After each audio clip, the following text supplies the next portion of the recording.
मैं जब यहां आया था, मैं देख रहा था चित्तौड़गढ़ के दुर्ग में जाकर के, जौहर भूमि को नमन करके, मां कालिका के मंदिर में दर्शन करके मैं विभूत भी था। भाषा अवरुद्ध थी, भावनाओं से भरी हुई थी और इस बात को लेकर के भरी हुई थी। मुझे उस समय याद आ रही थी उत्तर प्रदेश के एक हिंदी साहित्य के महान साहित्य कीर्ति रखने वाले हल्दी घाटी के रचयिता श्याम नारायण पांडे की मुझे पंक्तियां याद आ रही थी। मैं देख रहा था उनकी पंक्तियां हल्दी घाटी में, मुझे बहुत उसके साथ कर रही थी। मैं चित्तौड़गढ़ को जब देख रहा था, इस वीर भूमि को जब मैं देखता हूं और मुझे याद आती है उनकी पंक्तियां कि एक लिंग का आसन है, इस पर न किसी का शासन है। याद करिए ना, आज खिलजी वंश को कोई जानने वाला नहीं है। बाबर और औरंगजेब का, अकबर की खानदान का कहीं अता पता नहीं है। याद करिए, खिलजी के नाम पर भारत के अंदर कोई नमूना दिखाई देता है क्या?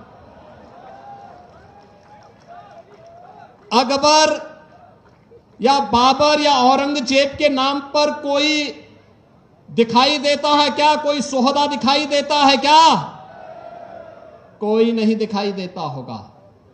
लेकिन महाराणा प्रताप की वंशावली, महाराजे साहब की उपस्थिति आज भी सैकड़ों वर्षों के बाद हमारे सामने है। वीरांगना पद्मिनी की वंशावली हमारे सामने है, वीर हमीर की वंशावली हमारे सामने है। और इसीलिए तो हमने कहा कि एक लिंग का आसन है, इस पर न किसी का शासन है। नित सिहक रहा कमलासन है, यह सिंहासन सिंहासन है। यह सम्मानित अधिराजों से, अर्चित राज समाजों से इसके पदरज पोछे जाते, भूपों के सिर के ताजों से। इसकी रक्षा के लिए हुई कुर्बानी पर कुर्बानी है, और राणा तो इसकी रक्षा कर, या सिंहासन अभिमानी है।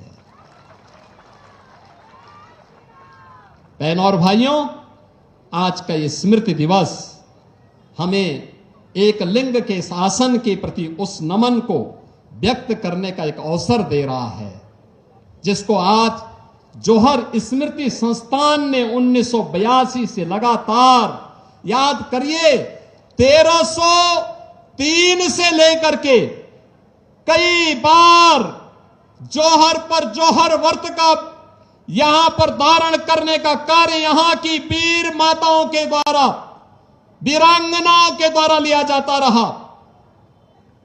लेकिन